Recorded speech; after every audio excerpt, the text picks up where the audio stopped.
He defied death on the Atlantic, and Will Janssen's story will inspire you and remind you that God is in the miracle business. Coming up on episode 129 of Manly with Andy. It's the Manly with Andy podcast. I'm Andy, joined with Will Janssen. He's got an incredible story. It's called Inverted in the Atlantic, and he's got a website, invertedintheatlantic.com, and we'll jump into what that was, the story in your guys' journey. But I like to start every conversation, Will, with the big question. What do you think is the biggest challenge that men face today, and how do we overcome it? I think one of the biggest challenges with men is complacency and just being too comfortable. Is this something that you experienced in your own life where you, I guess as a guy, because the way I am as a guy, I'll get so frustrated, I say, I've got to do something. So was there a moment where you thought, I am too comfortable and I've got to get out of my comfort zone? Absolutely. I think that as men, we just get, the Bible talks about being lukewarm, and don't be lukewarm. And I associate being lukewarm with being complacent. And, the Bible says, in everything you do, do it for the Lord and do it to the best of your ability. And I found myself not pushing myself, or not even being around other men that were pushing me. And I think that's super, super important. So let's talk about your adventure and talk about your story of, let's start with, how did you decide to go on this? I mean, crazy, let's be honest. It is a crazy adventure that you decided to go on. What led you up to that point? Yeah, one of the guys that I was stationed with and deployed with reached out to me, and he had heard about this team that had formed in 2018. The organization is called Fight or Die, and they organize a team of veterans to compete in a race. In this race, you row a boat 3,000 miles across the Atlantic Ocean from the Canary Islands to Antigua in the Caribbean. And he had heard about this race, and he just couldn't get it off his mind. And so he reached out to three guys that we were all stationed together, all deployed together, and he really, really wanted to do this adventure, and he eventually convinced the three of us to go along with them. So 3,000 miles, what I'm trying to figure out, you guys were in something at least a little bigger than a canoe, right? This wasn't just what you would take on the lake. Yeah, barely bigger than a canoe. It's a 28-foot long carbon fiber boat designed for ocean rowing. So the boat is completely self-sustaining. It has battery packs on there that are charged with solar panels. We have all of our navigation. We have a desalinator to make fresh water. And then we had about 700 dehydrated meals. I don't know if you're familiar with Mountain House or Peak Refuel. That was our main caloric intake for dehydrated meals. Okay, so 3,000 miles. I don't want to spoil a lot of it, but you had some issues along the way. But what's the average time it takes to row 3,000 miles in this race?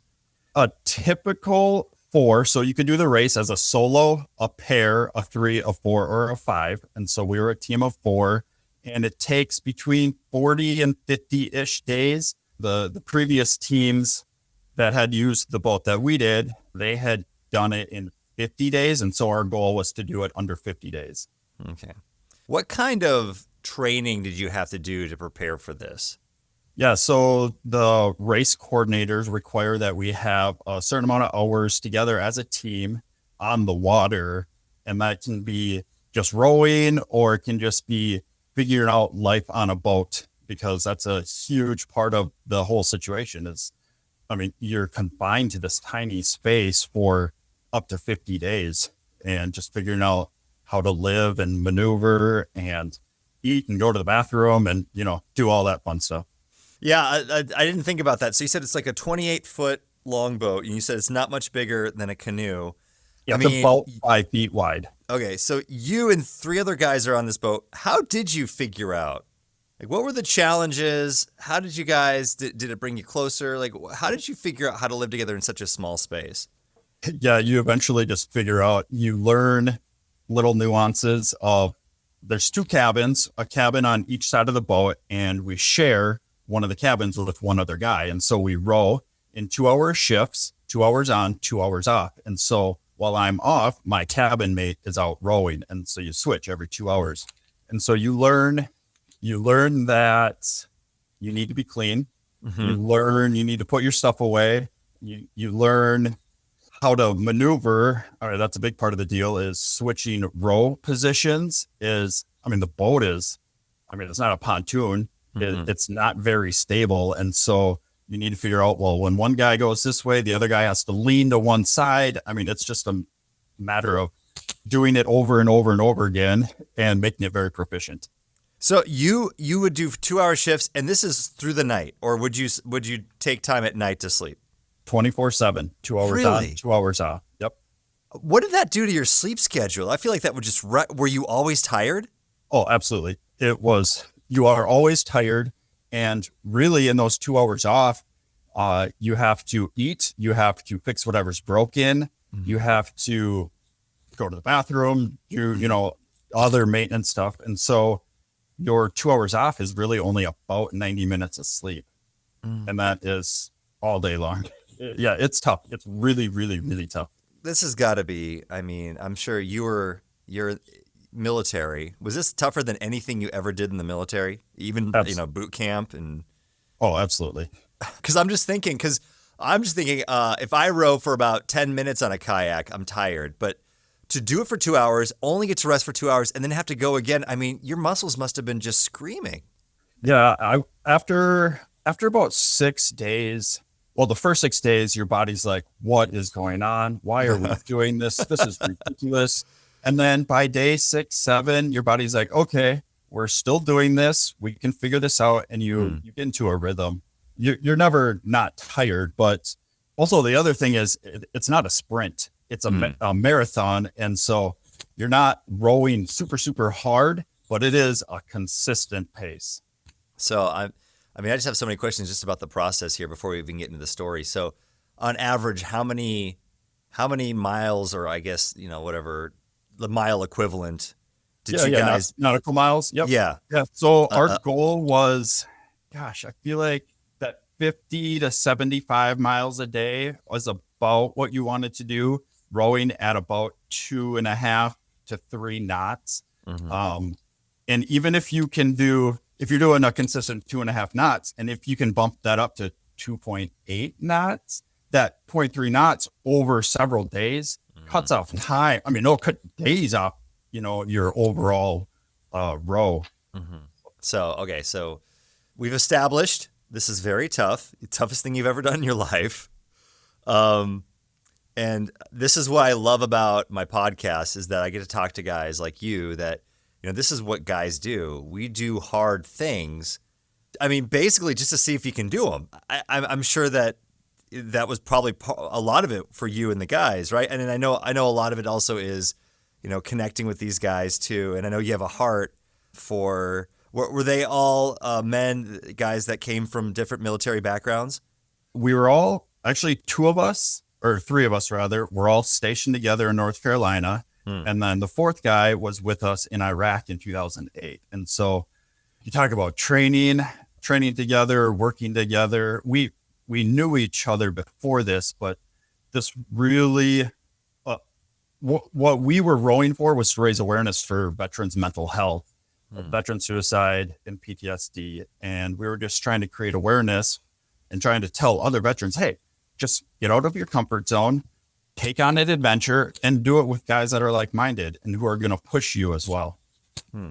So let's jump into your adventure here, because you're definitely bringing awareness to this, and probably not the way that you had intended, but it's an incredible story. So let's just start. You guys started off. So where do you guys start on this journey, this race again? The Canary Islands, which is it's part of Spain, but it's just off the coast of Africa. Okay. So just start from the beginning. You started off. How did things go at the beginning? How were things the first little while? Yeah, so the race started December 12th of 2022. And the reason it starts in December is because the trade winds typically have been established by then, and they're blowing off the coast of Africa, blowing towards the Caribbean. And the winds and the waves assist you while you're, moving across the Atlantic. First like I said, the first week, really, really tough. You're getting used to it. Right away, we were in 20-foot swells, and you get used to the 20-footers. And we had been using Dramamine, and they have these little ear patches that go behind your ear to keep you from getting seasick. And so we did not get seasick at all. We pushed into the second week, and that was right before Christmas. There was a huge snowstorm that moved across the northern part of the United States, and it moved into the northern Atlantic, and it created these gigantic waves. And so a couple of days before Christmas, we saw 50-foot waves, and it then calmed down for a couple of days, and we were in a consistent 30-foot swell, 30-mile-an-hour wind system. And the morning of the 28th, a freak wind, and we were at the top of a wave, we figured, and we figured about 3:30 in the morning, our boat tipped over. And these boats are designed to right themselves in case they do flip back over. And for whatever reason, our boat did not flip back over. So at this time, were you rowing or were you trying to sleep?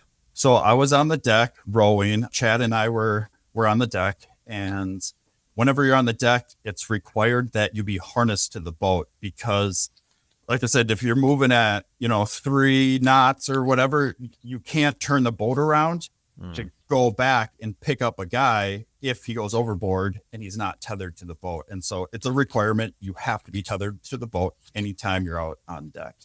So I was on deck, Chad was on deck, and we just heard this freak wind, and it slammed into the side of us, and our boat flipped over, and Chad and I, thank God we were harnessed to the boat, and we both got launched off the side. So the boat is upside down, and are you guys stuck under it, or you're kind of on the side holding onto the boat, trying to push the boat over? What's that? What was the first thing that came to your mind when that happened? Well, yeah, I got thrown to one side, and Chad ended up coming up underneath the boat and actually swam under to the opposite side of me. First thing that went through my mind was, okay, all of our contingent plans were based off of the fact that the boat was going to right itself. And so you assume that the boat is going to right itself, and it just doesn't. And so I actually climbed on the side of the boat, and I was rocking on it, trying to flip it back over, and it just was a futile attempt. Okay.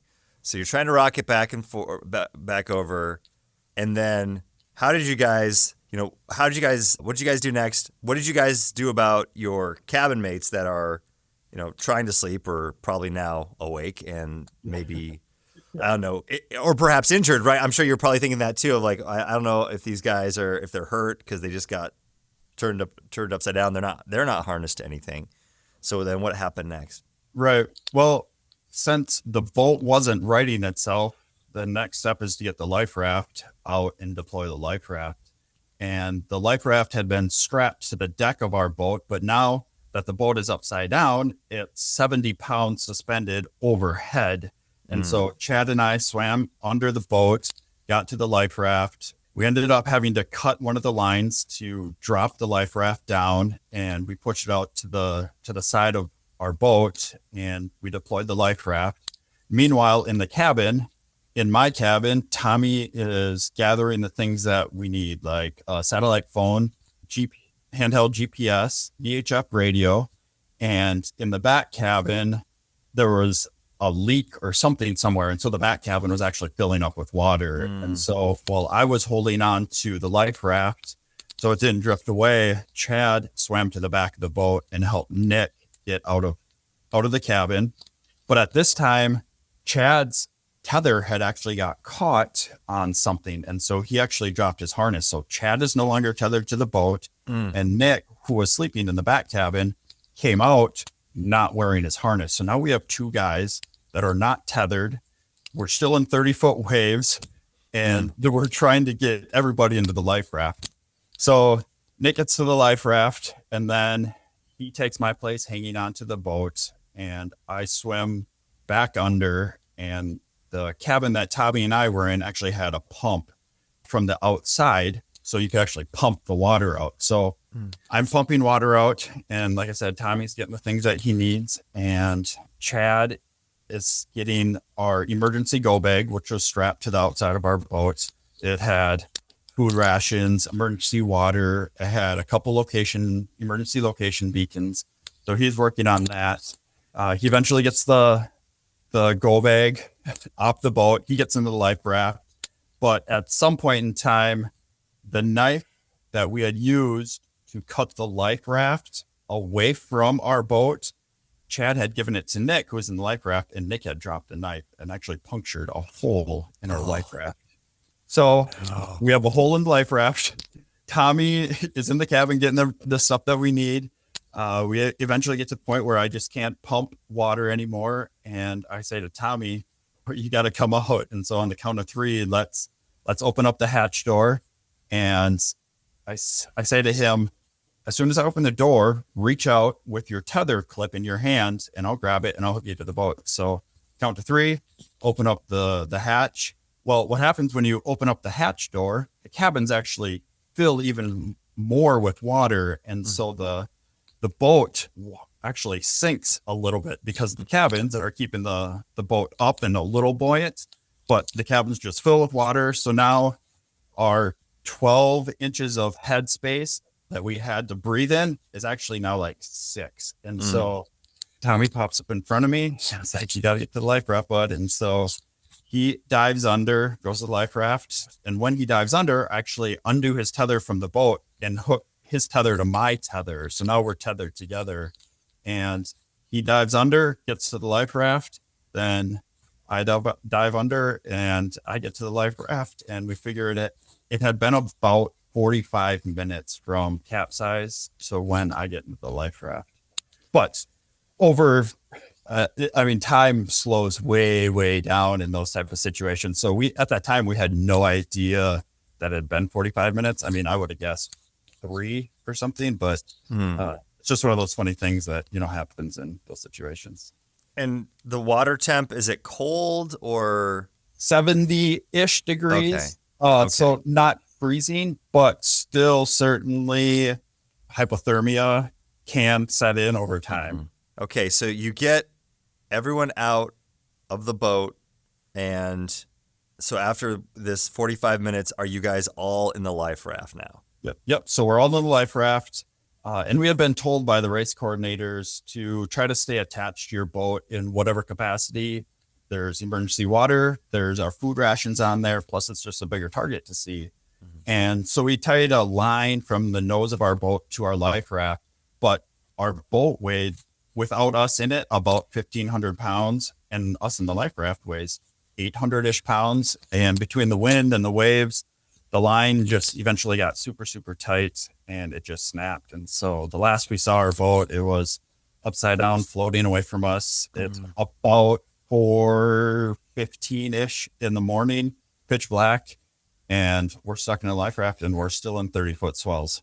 Okay, so the boat's gone. There's a hole in the life raft, but you guys are all in the boat. So now, I mean, was this the point was there any point in this? I know that I haven't been in the military, but I know that you were kind of talking about, you went back to your training. Was there any point though, as you're just trying to just check off the things you would do in this situation, that you thought, this could be it? I might not ever see land again. I might not ever see my family again. So each one of our harnesses had an emergency beacon on it. And so as soon as we're in the life raft, we are activating our emergency beacons. The way the beacons work, it sends a signal to the United States because we're Americans, and the Coast Guard takes that signal and then pushes it out to a Marine center that can coordinate a rescue. Well, Tommy and I had gotten into the life raft with our tethers on, which had our personal location beacons.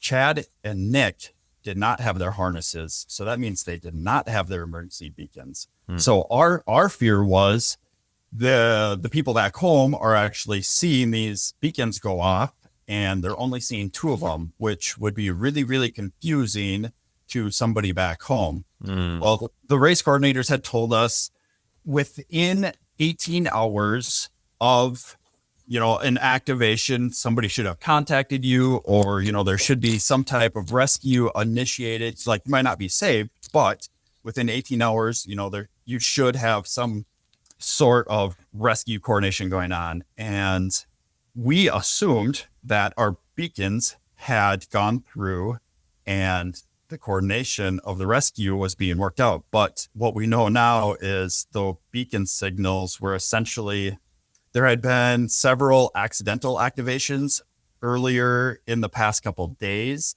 And what we know now is the beacons were just kind of shoved under the rug and assumed they were accidental discharge or accidental activation. So we assumed that we had about 18 hours, but little did we know, nobody actually knew that we had capsized. So you activated the beacons. Now you're on the life raft. And how long did it take for you to realize we've got to go to plan B or Z at this point? Like what that we have to do something else. Yeah, for sure. So Tommy had grabbed a satellite phone, but the phone had gotten wet between the cabin and getting the life raft. And so our sat phone didn't work. So our only means of communication is a VHF radio now. Well, VHF radio is essentially line of sight. And when you're sitting 2 feet off the water in 30-foot waves, your line of sight is not very far. And so we only had one battery for our VHF radio. And so we eventually started a system where every 30 minutes we would turn the radio on, make a mayday call. And then at the same time, we would inflate the life raft because we had a hole in it and we had found a plug, but the tubes were still deflating. And so I would do a mayday call and the other guys would pump up the life raft to keep it inflated. So this is how far are you into being on the life raft that you're doing this? Well, we started the mayday calls pretty much right away, but then we realized we only have one battery. And so we have to, make sure that we're not depleting the battery too quickly. A couple hours in, the sun started to come up. We're soaking wet. We're bailing water out of the life raft all the time. And then later in the morning, the life raft is only 5 foot by 5 foot. And there's 4 grown men in this life raft. And it starts getting warm. And so you start shedding layers. Guys got to go to the bathroom, just little things that you take for granted when you're out on the regular boat, you can just take care of. Well, now you're like literally laying on top of each other.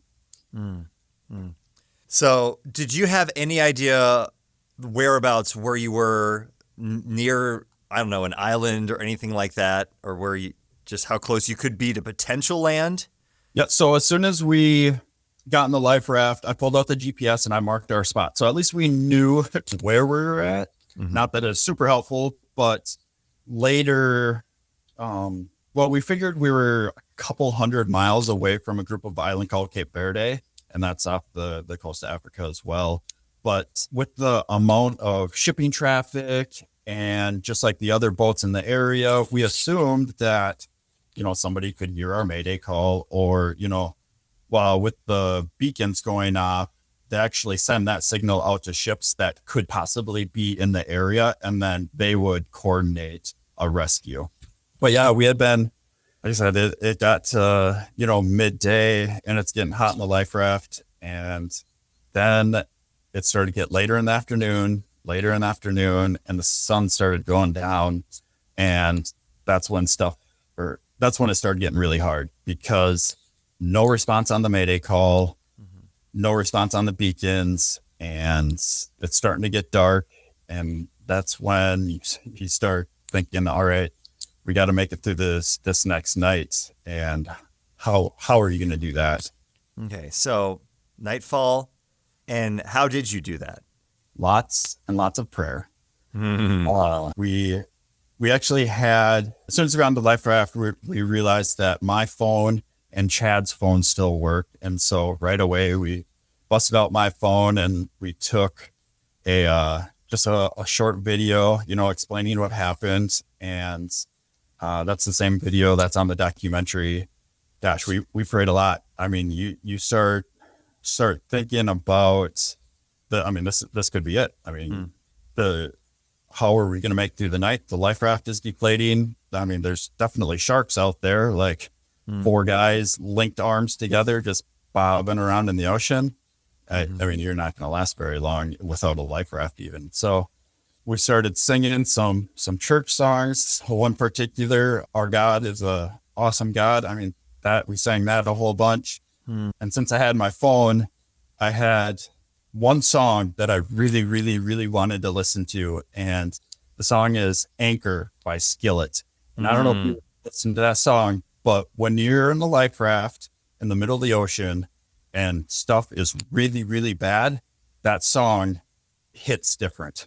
But that's the one song we listened to, and turned our phone back off, to save battery just in case. And the sun had set, and we did one of our Mayday calls, and we hear some static on the radio, and we hadn't gotten any response all day long. And so we were super excited about just hearing static, and we didn't get any like other responses. So we turned the radio off, turned it back on 30 minutes later, and then did the Mayday call again. And this time we heard like a garbled response. And I said on the radio, I don't understand you guys, but if you can hear me, click the mic twice. And we hear a click, click. So now we know that they can hear us, even though we can't hear them. And so pulled out the GPS, sent a grid coordinate. So at least they know where we're at. So waited again 30 minutes.